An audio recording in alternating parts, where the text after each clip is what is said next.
بسم اللہ الرحمن الرحیم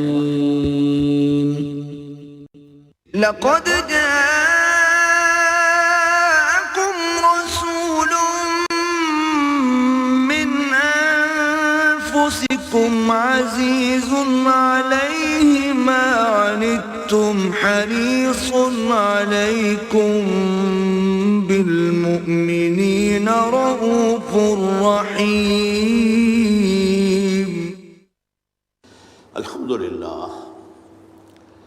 الحمد للہ وکفا والصلاة والسلام علی عباده الذین اصطفا خصوصاً علی افضلہم وخاتم النبیین محمد الامین وعلی آلہ وصحبہ اجمعین اما بعد فقد قال اللہ تبارک وتعالی کما ورد فی سورۃ النور اعوذ باللہ من الشیطان الرجیم بسم اللہ الرحمن الرحیم قل اطیعوا اللہ واطیعوا الرسول فإن تولوا فإنما علیہ ما حمل وعلیکم ما حملتم وإن تطیعوه تہتدوا وقال عز وجل كما ورد في سورة التغابن وأطيعوا الله وأطيعوا الرسول فإن توليتم فإنما على رسولنا البلاغ المبين صدق الله العظيم رب اشرح لي صدري ويسر لي أمري واحلل عقدة من لساني يفقهوا قولي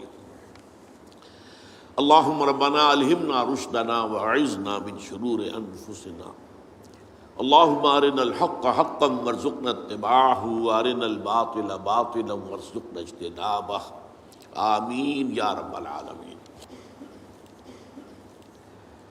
سب جانتے ہیں کہ ہمارے دین اسلام کی اور شریعت اسلامی کی دو بنیادیں ہیں، ایک ہے کتاب اللہ قرآن حکیم اور ایک ہے سنت رسول صلی اللہ علیہ وسلم۔ جیسے کہ ہمارے کلمہ طیبہ کے دو حصے ہیں، لا الہ الا اللہ محمد رسول اللہ صلی اللہ علیہ وسلم۔ کلمہ شہادت جو ہمارے اسلام کی جڑ اور بنیاد ہے، اس کے بھی یہی دو حصے ہیں، اشہد ان لا الہ الا اللہ وحدہ لا شریک لہ واشہد ان محمدا عبدہ ورسولہ صلی اللہ علیہ وسلم۔ اب کتاب اللہ اور سنت رسول اللہ میں تھوڑا سا فرق ہے۔ کتاب اللہ وحی جلی کی بنیاد پر ہے، اور یہ وحی بالمعنی نہیں ہے، وحی باللفظ ہے۔ انگریزی میں اسے وربل ریولیشن کہتے ہیں۔ عیسائیوں کے ہاں وحی کے بارے میں یہ تصور ہے کہ وحی وربل نہیں ہوتی، بلکہ ایک مفہوم جو ہے وہ منتقل کر دیا جاتا ہے، اس مفہوم کو پھر وہ رسول اپنی زبان میں ادا کرتا ہے، تو گویا کہ الفاظ اللہ کے نہیں ہوتے۔ ہمارا یہ تصور نہیں ہے۔ وحی جلی وہ وربل ریولیشن ہے، لفظ بلفظ اللہ ہی کا کلام ہے، اور نمبر دو یہ کہ وہ بالکل محفوظ ہے، اس کے کسی ایک حرف میں بھی کسی ایک شوشے میں بھی کوئی تحریف نہیں ہوئی۔ اس کے مقابلے میں سنت کا معاملہ یہ ہے کہ وہ وحی خفی پر مبنی ہے، وہ بھی وحی،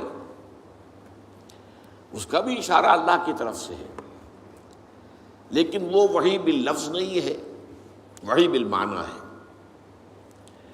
یہ مفہوم ایک ہے جو اللہ کی طرف سے آیا، لیکن الفاظ اللہ کے رسول صلی اللہ علیہ وسلم کے۔ اور نمبر یہ کہ اس کی حفاظت قرآن کی طرح کی حفاظت نہیں ہے۔ اس معنی میں تو حفاظت ہے کہ تاریخ انسانی میں صرف ایک مثال ہے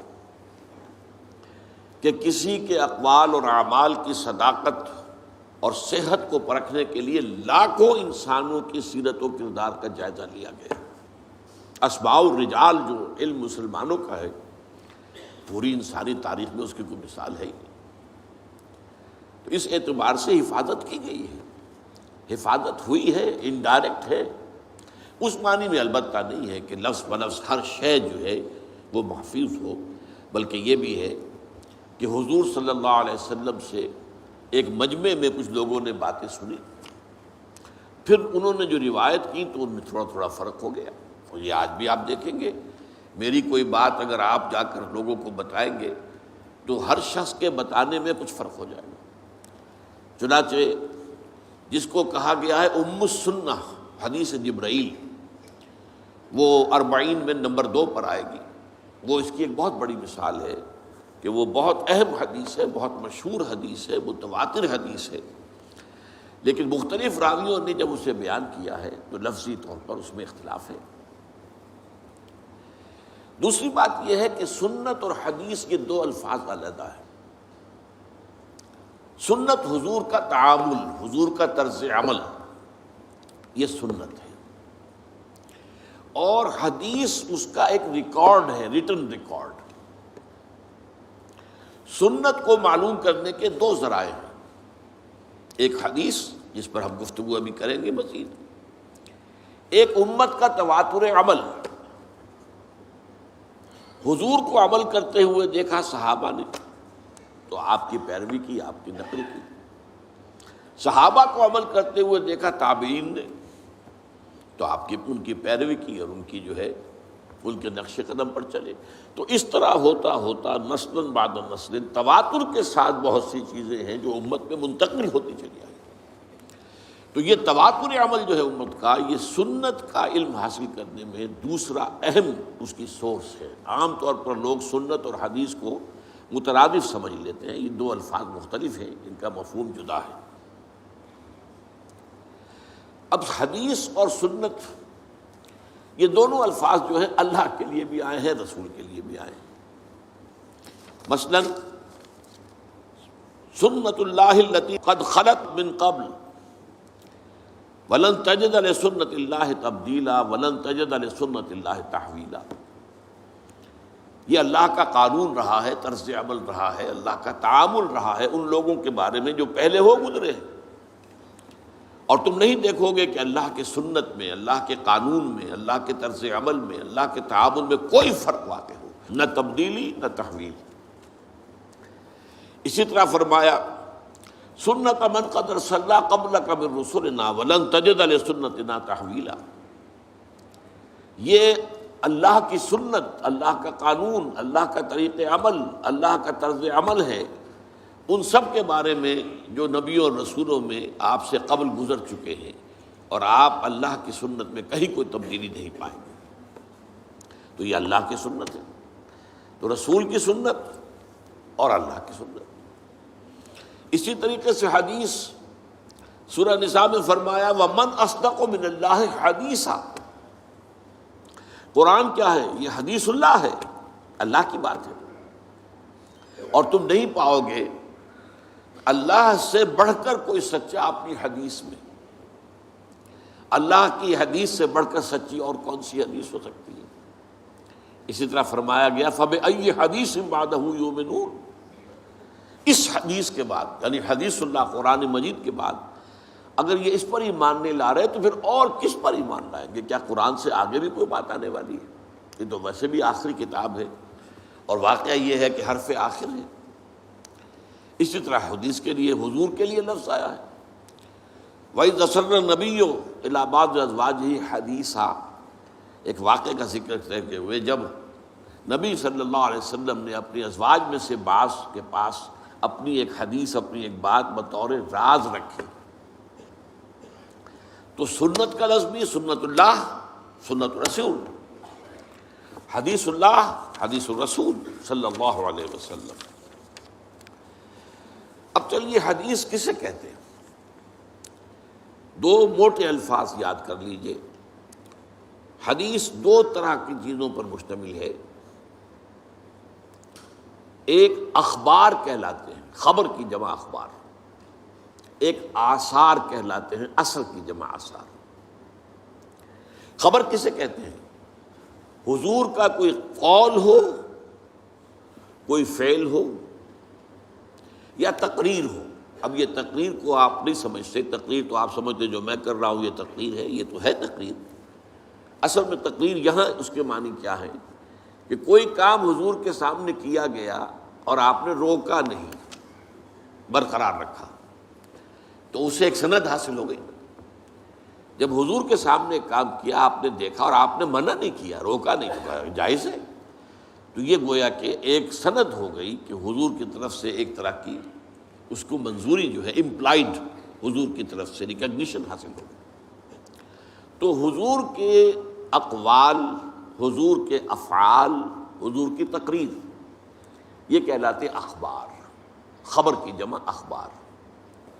اور آثار ہیں کسی صحابی کا قول یا صحابی کا عمل یا صحابی کی تقریر، اس لیے کہ یہی گمان غالب ہے کہ صحابی جو بات کہہ رہا ہے وہ اپنی طرف سے نہیں کہہ سکتا، صحابی جو عمل کر رہا ہے وہ اپنی وجہ سے نہیں کر رہا، صحابی کا قول بھی، صحابی کا عمل بھی اور صحابی کی تقریر بھی، جیسے رسول کا قول، رسول کا عمل، رسول کی تقریر، یہ اخبار ہے۔ صحابی کا قول، صحابی کا عمل، صحابی کی تقریر، یہ آثار ہے، اور ان دونوں کو جمع کر کے حدیث کہتے ہیں۔ حدیث کے اندر اخبار بھی ہے اور آثار بھی ہے۔ اب آئیے حدیث جو رسول کی ہے اس میں یہ جان لیجئے کہ اس کے دو حصے ہوتے ہیں۔ ایک متن، حضور نے کیا فرمایا، ایک ہے سند، حضور سے کس نے سنا، اس سے کس نے سنا، اس سے کس نے سنا، اس سے کس نے سنا، یہ روایت کہلاتی ہے، اور یہ لنکس، یہ کڑیاں جو ہیں یہ راوی کہلاتے ہیں۔ اب اگر حضرت امام بخاری کوئی حدیث اپنی کتاب میں لا رہے ہیں تو اپنی شخصیت سے لے کر حضور تک کے درمیان کے تمام لنکس دینے پڑیں گے، تب وہ بات جو ہے وہ حدیث ایک مستند درجے کی حدیث سمجھی جائے گی۔ یہ ہے روایت، کڑیاں، حضور سے صحابی نے، صحابی سے تابعی نے، تابعی سے تبع تابعی نے، بعض اوقات صحابی صحابی سے روایت کرتے ہیں۔ کسی ایک موقع پر ایک صحابی موجود تھے، دوسرے نہیں تھے، تو انہوں نے وہ بات سنی ہے، اب انہوں نے دوسروں کو بتائی تو وہ ان صحابی کے حوالے سے بات کریں گے۔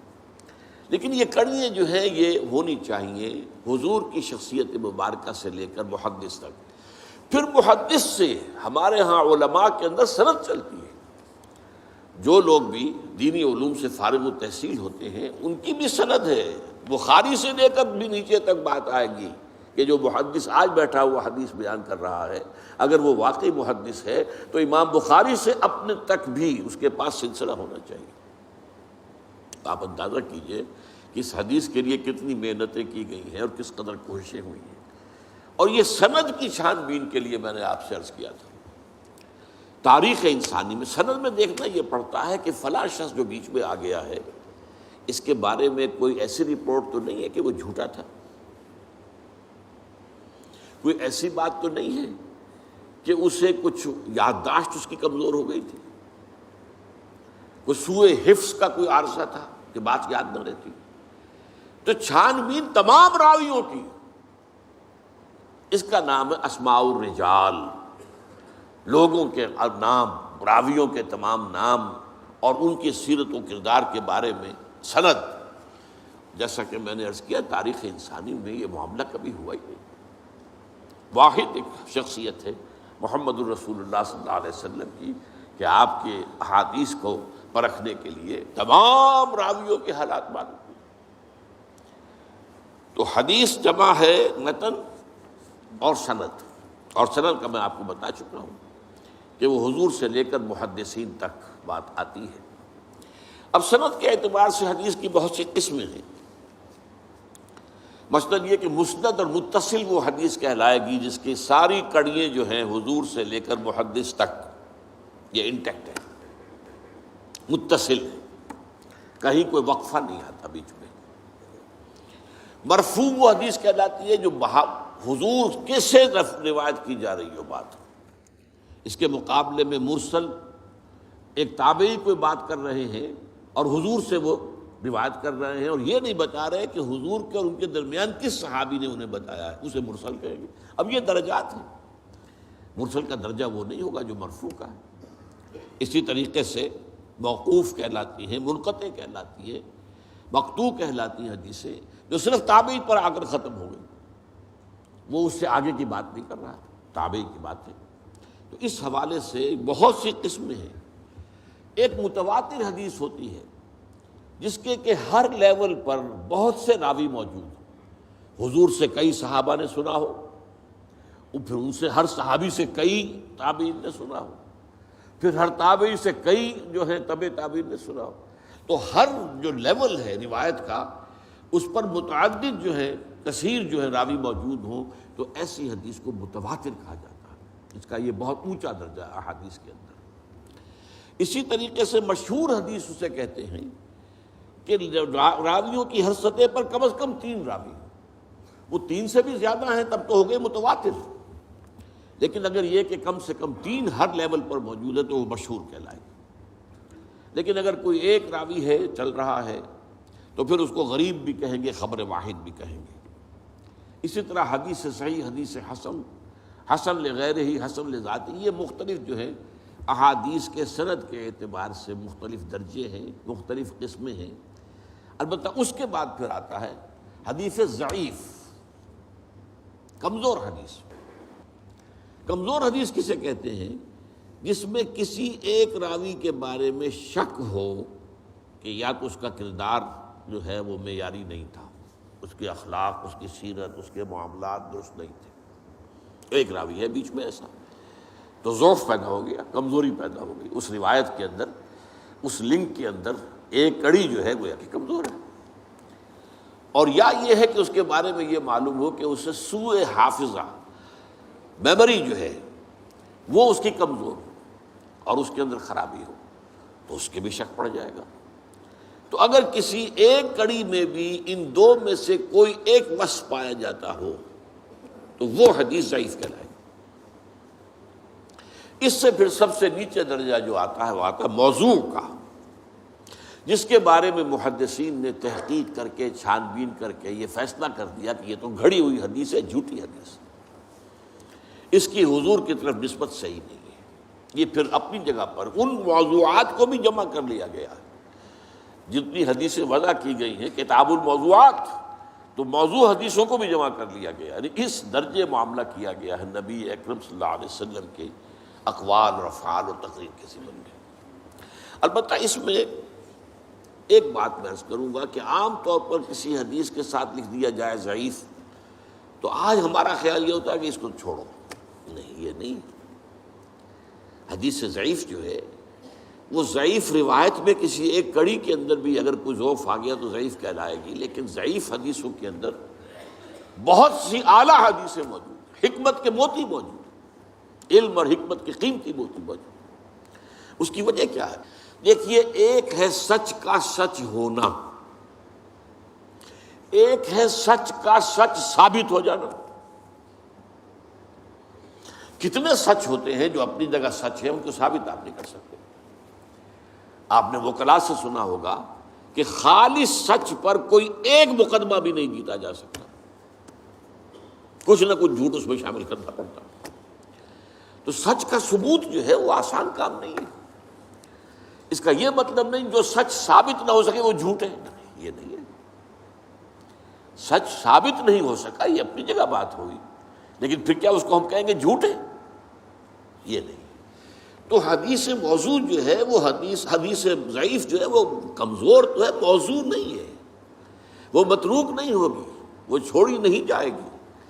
ہاں، اس سے کوئی حکم شرعی نہیں نکلے گا. شریعت کا حکم کسی شے کی حلت، حرمت، فرضیت وغیرہ، یہ حدیث ضعیف سے نہیں ہوگا. شریعت کے احکام جو ہیں وہ اس سے بالا تر جو میں نے آپ کے سامنے طبقات رکھے حدیث کے، پھر انہی سے جو ہے شریعت کے احکام کا استنباط ہوگا. ضعیف حدیث سے شریعت کا کوئی حکم ثابت نہیں ہوتا. لیکن جیسا کہ میں نے عرض کیا، حکمت کے موتی بڑے بڑے، علم کے، حکمت کے، وہ آپ کو ضعیف حدیثوں میں ملیں گے. اور یہ تقریباً اجماع ہے امت کا کہ ضعیف احادیث جو ہیں وہ فضائل کے ضمن میں قابل قبول ہیں. جس میں کسی عمل کی فضیلت بیان ہو رہی ہے، اس کے ضمن میں جو ضعیف احادیث ہے وہ قابل قبول ہے، ان کو اختیار کیا جا سکتا ہے. ہمارے بہت سے بڑے بڑے مصنفین ائمہ نے ضعیف احادیث کو اپنی کتابوں میں شامل کیا ہے.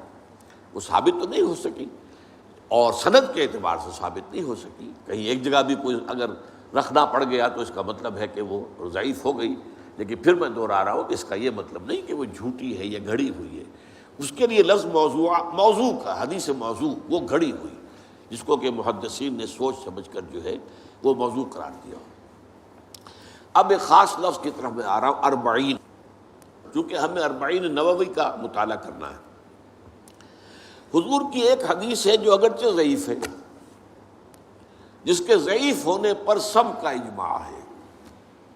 حالانکہ نوٹ کیجئے اس حدیث کے راویوں میں صحابہ کے نام آتے ہیں: حضرت علی، حضرت عبداللہ ابن مسعود، حضرت معاذ ابن جبل، حضرت عبداللہ ابن عمر، حضرت ابو الدرداء، حضرت عبداللہ ابن عباس، حضرت انس ابن مالک، حضرت ابو ہریرہ، حضرت ابو سعید خدری رضی اللہ تعالی عنہم اجمعین.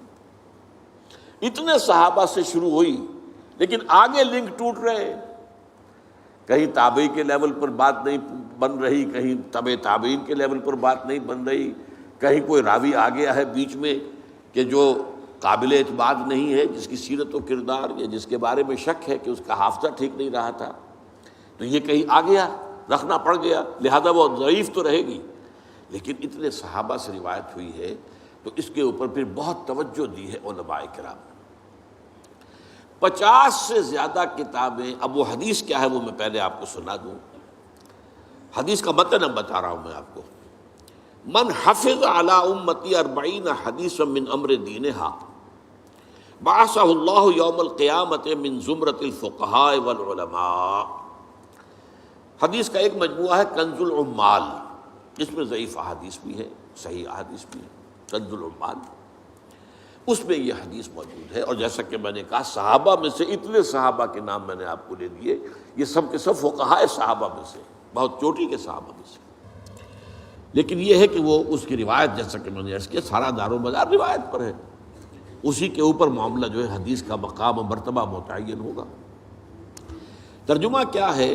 جس شخص نے بھی میری امت کے لیے یا میری امت کی حفاظت کے لیے، اس کے دین و شریعت کی حفاظت کے لیے میری 40 حدیثیں حفظ کی، دین کے معاملے میں 40 حدیثیں حفظ کی، اللہ تعالیٰ اسے اٹھائے گا قیامت کے دن من زمرۃ الفقہاء، فقہاء میں، والعلماء، اور علماء میں. جس شخص نے بھی میری امت کے دینی معاملات سے متعلق میری 40 حدیثوں کو حفظ کر لیا. اب میں لفظ حفظ یوں کا تم بول رہا ہوں، یاد کرنا میں نہیں کہہ رہا، اس کی وجہ ہے حفظ کر لیا. اس سے اللہ تعالیٰ قیامت کے دن اٹھائے گا فقہاء کے گروہ میں اور علماء کے گروہ میں. ایک روایت میں آیا ہے بعثہ اللہ فقیہا عالما، اللہ اسے اٹھائے گا اس حیثیت میں کہ وہ فقیہ اور عالم شمار ہوگا.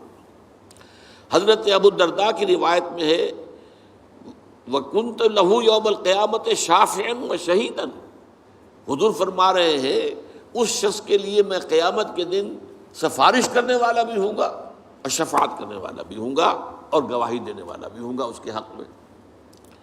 حضرت ابن مسعود کی روایت میں ہے اس سے کہا جائے گا قیل لہ ادخل من ای ابواب الجنت شئت، تم جنت کے جن دروازوں میں سے جس دروازے میں چاہو داخل ہو جاؤ. اور فی روایت ابن عمر، حضرت عبداللہ ابن عمر رضی اللہ تعالی عنہما کی روایت میں ہے کتب فی زمرۃ العلماء وحشر فی زمرۃ الشہداء، اس شخص کا نام لکھ لیا جائے گا علماء کی فہرست میں، اور وہ قیامت کے دن اٹھایا جائے گا، میدان حشر میں لایا جائے گا شہداء کے ساتھ. یہ میں نے حدیث کا آپ کو متن جو ہے، ایک تو بہت جو مشہور متن ہے پہلے وہ سنایا ہے، اور پھر مختلف راوی صحابہ کی طرف سے جو روایت ہو کر آئی ہے تو اس میں تھوڑا تھوڑا جو فرق آیا ہے وہ میں نے سنا دیا. اب یہاں نوٹ کیجئے کہ میں نے حفظ کے لفظ کو اس حدیث کے ترجمے میں کیوں برقرار رکھا. دیکھیے حفظ کا ایک عجیب تصور تو ہمارے ہاں ہے. قرآن کا حافظ ہے، مفہوم جانتا ہی نہیں، یہ کیسا حافظ ہے؟ یہ تو نام کا حافظ ہے. صحابہ کرام میں اگر کوئی صرف حفظ کرتا تھا تب بھی چونکہ عربی اپنی زبان تھی مفہوم جانتا تھا.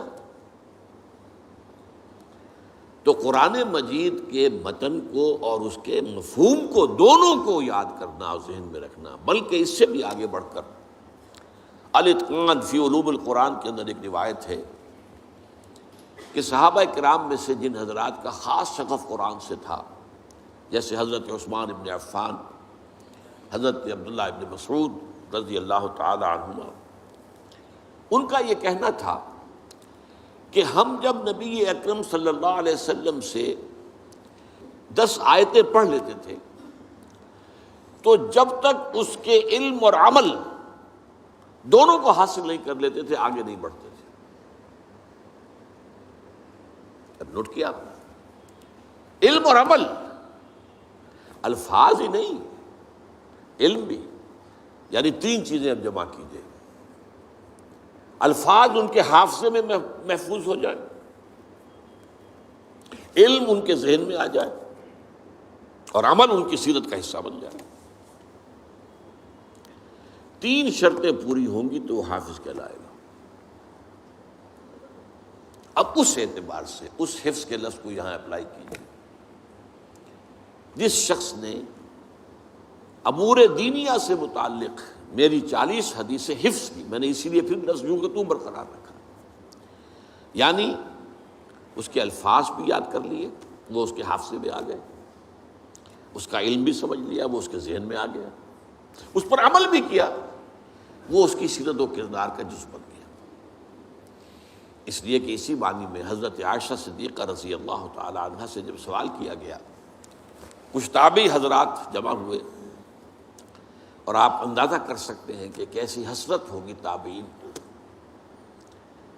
کہ جیسے کہ قسمت کی خوبی دیکھیے ٹوٹی کہاں کمند، 2-4 ہاتھ جب کہ لبے بام رہ گیا. اگر ہم بھی چند سال پہلے دنیا میں آ جاتے تو حضور کی صحبت سے مستفید ہوتے. تو جتنا معاملہ قریب پا وہ حسرت اتنی زیادہ ہوتی ہے.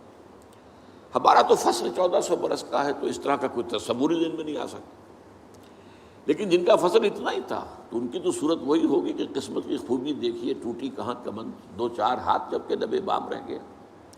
تو اگر ہم ذرا پہلے آ گئے ہوتے تو ہم حضور کی صحبت سے اور آپ کی دیدار سے ہم مشرف ہوتے. تو حضرت عائشہ ام المومنین رضی اللہ تعالی عنہا کے پاس کچھ تابعی آئے کہ ہمیں حضور کی سیرت سنائیے. اب عجیب بات دیکھیے، حضرت عائشہ نے پلٹ کر سوال کیا، الستم تقرؤون القرآن، کیا تم لوگ قرآن نہیں پڑھتے؟ انہوں نے عرض کیا، ام المومنین قرآن تو ہم پڑھتے ہیں، ہم نے تو سیرت کی بات کی. حضرت ام المومنین حضرت عائشہ صدیقہ، اور یہ جان لیجئے ان کا شمار بھی فقہائے صحابہ میں ہے، چوٹی کے فقہا میں حضرت عائشہ صدیقہ. انہوں نے جواب دیا، کان خلقہ القرآن، حضور کی سیرت قرآن ہی تو تھی. یعنی قرآن متلو ہے، تلاوت کیا جاتا ہے، الفاظ اور حروف کی شکل میں تمہارے سامنے. وہ قرآن مجسم تھے، قرآن ان کی رگ و پے میں سرایت کر گیا تھا، قرآن ان کی پوری شخصیت اس کا جزو لازم بن گیا تھا. تو کان خلقہ القرآن. اور ویسے بھی آپ دیکھیں قرآن مجید کے اندر جب آپ پڑھیں گے تو بہت سی صورتیں جو ہے وہ تو معلوم ہوتا سیرت کے ابواب ہیں. سورہ انفال پڑھیے، یہ غزوہ بدر کا بیان ہے شروع سے آخر تک. یہ ایک باب ہے سیرت النبی کا. آل عمران کا بڑا حصہ جو ہے وہ غزوہ احد پر مشتمل ہے. اسی طریقے سے سورہ توبہ کا بڑا حصہ جو ہے غزوہ تبوک سے متعلق. اس حوالے سے بھی سیرت بنتی ہے، لیکن یہ کہ وہاں اس مفہوم جو ہے بہت مختلف ہے کہ قرآن کی جملہ تعلیمات اس کو مجسم شکل میں دیکھنا ہو تو محمد صلی اللہ علیہ وسلم، تو تم قرآن پڑھو اسی کے آئینے میں تمہیں محمد صلی اللہ علیہ وسلم کی سیرت نظر آ جائے گی.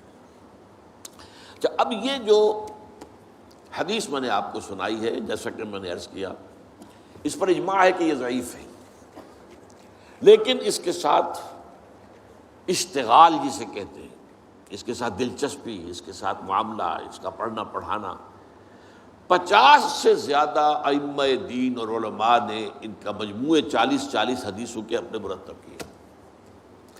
لہذا یہ کیٹیگری بن گئی الاربعون، 40 حدیثیں فلاں کی، 40 حدیثیں فلاں کی، 40 حدیثیں شاہ ولی اللہ دہلوی رحمۃ اللہ علیہ وغیرہ وغیرہ. اس سے پہلے بھی ہمارے بڑے سلف کے اندر نہ معلوم کتنے لوگوں نے 40 مرتب کی، اور بہت سے لوگوں نے پھر صرف مرتب ہی نہیں کی ہیں، ان کی شروح لکھی ہے. اب اس میں نوٹ کیجئے کہ یہ جو کتاب ہم پڑھیں گے اس کے مرتب کرنے والے امام نووی ہیں. نووہ ایک قصبہ تھا دمشق کے قریب. ان کا پورا نام ہے امام یحییٰ بن شرف الدین نووی. 631 ہجری میں پیدا ہوئے ہیں اور 676 ہجری میں فوت ہو گئے. یعنی میں نے جب حساب لگایا تو کل 45 برس ان کی عمر ہوئی. لیکن وہ حدیث کے بہت بڑے فاضل. یہ تو ایک مختصر مجموعہ ہے جو ہم پڑھیں گے، لیکن یہ ہے کہ ان کی ایک بڑی کتاب ہے ریاض الصالحین، وہ بہت مقبول ہے، بہت مقبول ہے، بہت مقبول ہے. اور تمام 40 جو مرتب کیے گئے ان میں سب سے زیادہ مقبول اور مشہور یہ امام نووی کی 40. اصل میں 40 نہیں، لفظ 40 ہے، الاربعون النوویہ. لیکن اردو میں ہم فارسی ترکیب سے، آپ بھی جب دیکھیں کہ کتاب چھپ کر آپ کے سامنے آئے 40 نووی، تو یہ فارسی ترکیب کے اعتبار سے اس میں زیر لگا ہوا آپ پائیں گے. تو وہ اصل میں عام فہم کرنے کے لیے جو ہمارے اردو دان لوگوں کے لیے، تو یہ جو ہے یوں سمجھیے کہ حضور صلی اللہ علیہ وسلم کے تقریباً 600 برس بعد ان کی پیدائش ہے. 631 ہجری، جبکہ حضور کا انتقال ہے سن 11 ہجری، تو 620 برس کا فصل ہے، اور 676 میں ان کا انتقال ہے. ان کی کتاب ہے 40 نووی جو انشاءاللہ ہم مطالعہ کریں گے. اب جو چند منٹ ہمارے پاس باقی ہیں میں اس میں آپ کے سامنے یہ عرض کر دوں. اس وقت دنیا میں 2 فتنے بہت عظیم ہیں، اور بدقسمتی سے دونوں کو بڑا فروغ حاصل ہو رہا ہے، اور دونوں کے تعلق حضور صلی اللہ علیہ وسلم کی شخصیت سے. ایک ہے ختم نبوت کی مہر توڑنے والا فتویٰ، نئی نبوت کا دعویٰ. یہ ہمارے اس دور میں کچھ عرصے پہلے ایران میں ایک شخص بہاء اللہ اٹھا، اور بہائی آج بھی دنیا میں موجود ہے، اور مسلمان ممالک میں موجود ہیں، اور ان کے جو ہے وہ اپنے دفاتر ہوتے ہیں، ان کے جو ہے لائبریریز ہوتی ہیں، ان کے ریڈنگ رومز ہوتے ہیں. اور ویسٹ میں تو بہت بہاء اللہ بہائی، یہاں تو آپ زیادہ واقف ہیں. لیکن اس کے بعد جو بہت بڑا فتنہ اس وقت ہے جسے مسلسل فروغ حاصل ہو رہا ہے ابھی، اور اسے وہ اپنی صداقت کے دلیل کے طور پر استعمال کر رہے ہیں، کیونکہ پوری مغربی دنیا ان کے پشت پر ہے، وہ ہے قادیانیت کا فتنہ. پوری مغربی دنیا آج آپ کو معلوم ہے پورا مغرب لفظ جہاد سے کانپتا ہے. جہاد کو گالی بنا دیا، جہادسٹ. یہ گویا کہ ان کے نزدیک کسی کو کنڈیم کرنا ہو تو جہادسٹ ہے یہ. تو یہ جہاد، اس جہاد یعنی قتال کی نفی کی تھی غلام احمد قادیانی نے، اسی لیے انگریزوں کا چہیتا بنا تھا. اس لیے کہ ظاہر بات ہے کہ ہندوستان میں انگریز آ تو گیا تھا، لیکن اس نے یہ نوٹ کر لیا تھا کہ مسلمانوں کے اندر تو جراثیم موجود ہے بغاوت کے. مسلمانوں نے دل سے ہمیں تسلیم نہیں کیا. اس کی وجوہات تھی. ایک بات تو یہ تھی کہ مسلمانوں سے تو تم نے حکومت چھینی، ہندو تو پہلے مسلمان کا غلام تھا، اب تمہارا ہو گیا. تو ہندو کے لیے تو معاملہ چینج آف ماسٹرز کا تھا، آقا بدل گئے. یہ تو نہیں کہ وہ حاکم سے محکوم بنایا گیا ہو. جبکہ مسلمان حاکم سے محکوم بنائے گئے تو ان کے اندر تو لازماً ایک بدلہ لینے کا جذبہ، انتقام کا جذبہ، اپنا کھویا ہوا مقام حاصل کرنے کا جذبہ جو ہے وہ موجود تھا.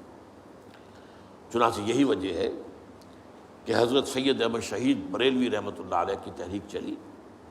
اگرچہ بہرحال مشیت ایز دی اور کچھ ان کی بھی اجتہادی غلطی سے وہ ناکام ہو گئے، دنیاوی اعتبار سے بالا کوٹ میں شہید ہو گئے. لیکن یہ ہے کہ اس نے ایک سور پھونک دیا تھا مسلمانوں کے اندر جہاد کا.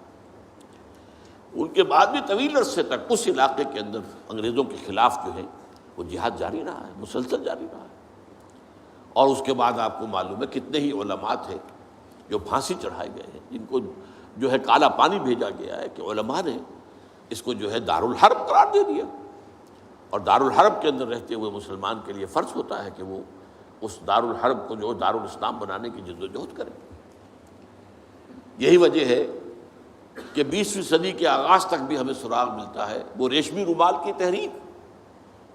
میرے نزدیک جو 14ویں صدی ہجری کے جو مجدد تھے حضرت شیخ الہند رحمۃ اللہ علیہ اسیر مالٹا، ان کی ریشمی رومال تحریک جو تھی وہ یہی تھی، ایک تدبیر تھی، بہرحال وہ نہیں چلی، ناکام ہو گئی، یہ دوسری بات ہے۔ تدبیر یہ تھی کہ ادھر ترکوں سے کہا جائے اس وقت تک ابھی خلافت عثمانیت باقی تھی، یہ تو 1924 میں ختم ہوئی ہے، اور یہ میں بات کر رہا ہوں 1915 کی، کہ وہاں کسی کو بھیجا جائے کہ ادھر سے ترک جو ہے وہ حملہ آور افواج آئیں، اور ادھر افغانستان بھیجا جائے کسی کو، وہاں سے افغانستان سے مسلمان حملہ کریں اور ادھر اندر سے ہم بغاوت کریں تو انگریز کو یہاں سے اٹھا کر پھینک دیں۔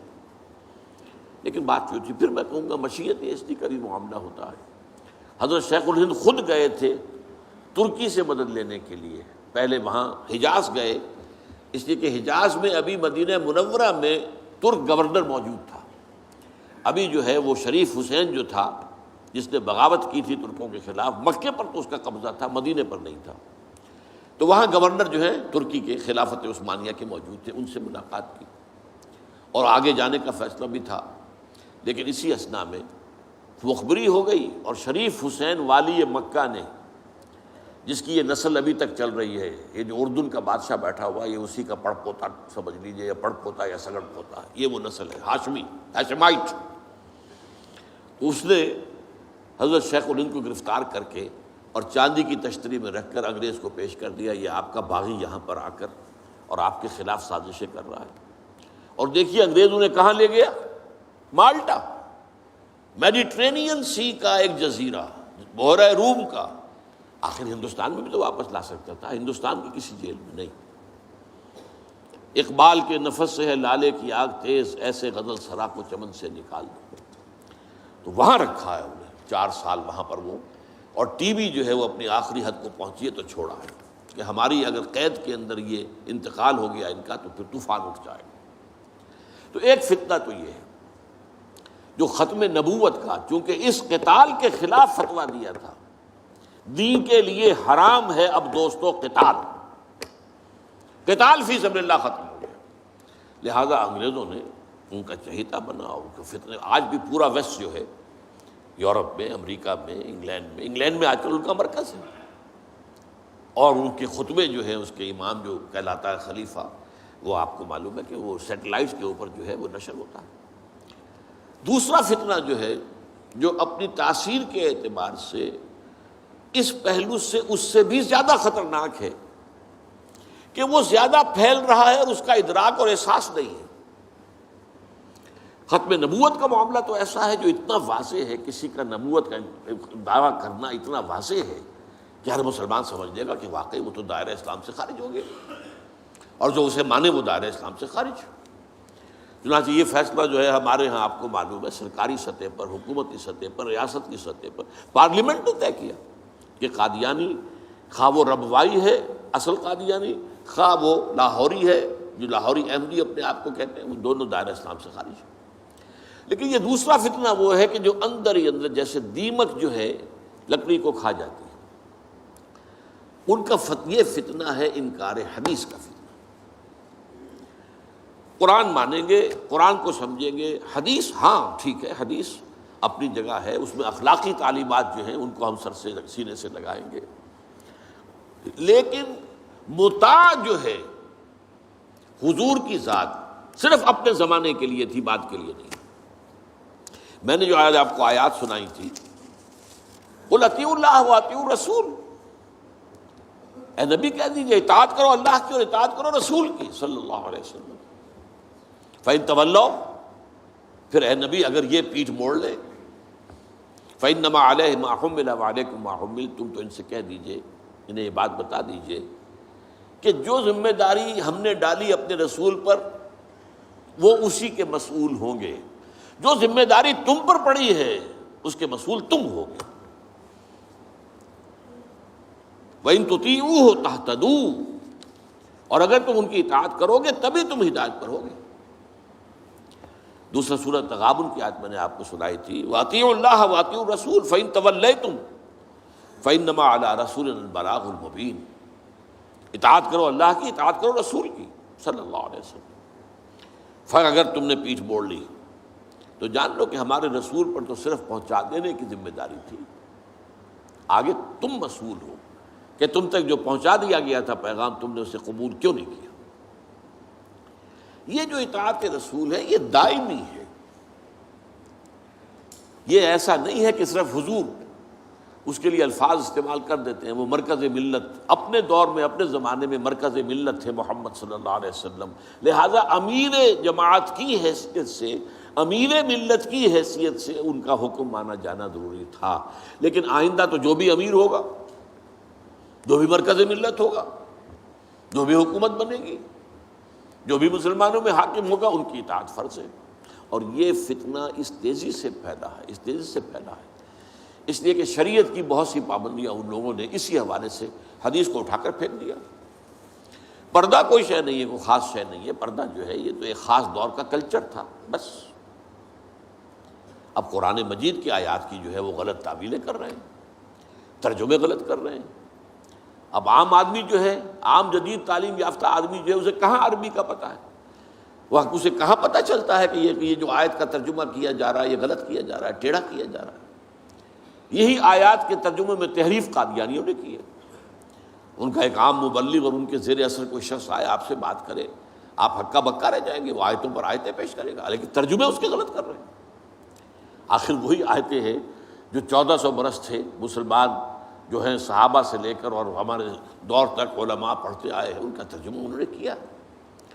تو یہاں پر بھی یہ ہے کہ وہ تعویلیں غلط کرتے ہیں، اور ایسی ایسی تعویلیں کہ ذرا سے بھی عقل اگر ہوتا کیا ہے، انسان کی مت ماری جاتی ہے. کسی خاص معاملے میں آپ کسی شخص سے متاثر ہو گئے، اب اس کی ہر بات آپ قبول کرتے جائیں گے، اس پر جو ہے تنقیدی نگاہ نہیں ڈالیں گے. یہ کمزوری ہے. چنانچہ ایسی ایسی تعویلیں بھی ہیں کہ یہ قرآن مجید میں جو آیا ہے کہ چور مرد ہو یا عورت ہو ہاتھ کاٹ دیے جائیں، اس کا مطلب ہاتھ کاٹنا نہیں ہے. تو مولویوں نے خامخواہ غلط بات سمجھی ہے، تو بڑا وحشیانہ فعل ہے. اس کا مطلب یہ ہے ہاتھ کاٹ دو، جیسے کہ کبھی والدین کہتے ہیں اپنے بیٹے تم نے تو ہمارے ہاتھ کاٹ دیے. یعنی کوئی معاملہ ایسا ہے کہ تم نے ایسی بات کر دی ہے کہ اب ہمارے پاس کچھ نہیں رہا، کوئی چارہ کاری نہیں، تو گویا کہ تم نے ہمارے ہاتھ کاٹ دیے. تو ایسا معاشرہ پیدا کر دو کہ چوری کی ضرورت ہی نہ ہو، بس یہ ہے ہاتھ کاٹ دینا. معاذ اللہ. حالانکہ قرآن مجید اس کے بعد کہتا ہے جزاء لما کسبا نکالا من اللہ، یہ جو سزا ہے اللہ کی طرف سے اور ان کے کیے کا کرتوت کا بدلہ ہے، یہ بات کہی جا رہی ہے. تو یہ جو ہے ایسا نظام قائم کر دینا، یہ کوئی سزا ہے؟ یہ کوئی عبرت کی بات ہے؟ یہ تو بہت اچھی بات ہے. لیکن یہ کہ وہ لوگ جو پرویز غلام احمد پرویز، عجیب بات یہ ہے کہ پنجاب نے یہ 2 غلام احمد پیدا کیے، غلام احمد قادیانی، غلام احمد پرویز.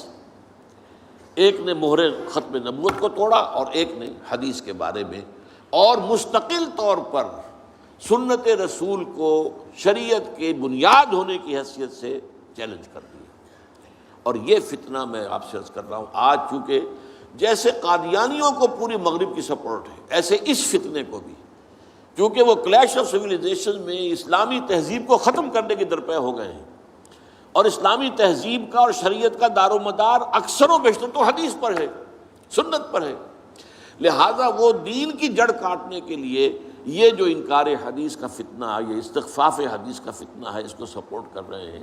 اور رینڈ کارپوریشن کی جو سفارشات ہیں ان میں شامل تھا یہ کہ ایسے ماڈرنسٹ کہ جو اسلام کی ایسی تعبیریں کریں جو ہماری تہذیب کے ساتھ مماثل ہو جائیں، تو ان کو سپورٹ کیا جائے اور انہیں خاص طور پر الیکٹرانک میڈیا پر انہیں ایکسپوجر دیا جائے. اور آج یہ ہو رہا ہے پاکستان میں بڑے پیمانے پر. تو یہ جو ہے اس اعتبار سے آج زیادہ ضرورت ہے کہ ہم حدیث نبوی کا مطالعہ کریں تاکہ اس کی عظمت جو ہے وہ ہمارے دلوں میں جاگزیں ہو جائے اور حضور صلی اللہ علیہ وسلم کے ساتھ ایک محبت کا اشتوا جو ہے رشتہ مضبوط ہو جائے. اقول قولی ھذا واستغفر اللہ لی ولکم ولسائر المسلمین والمسلمات.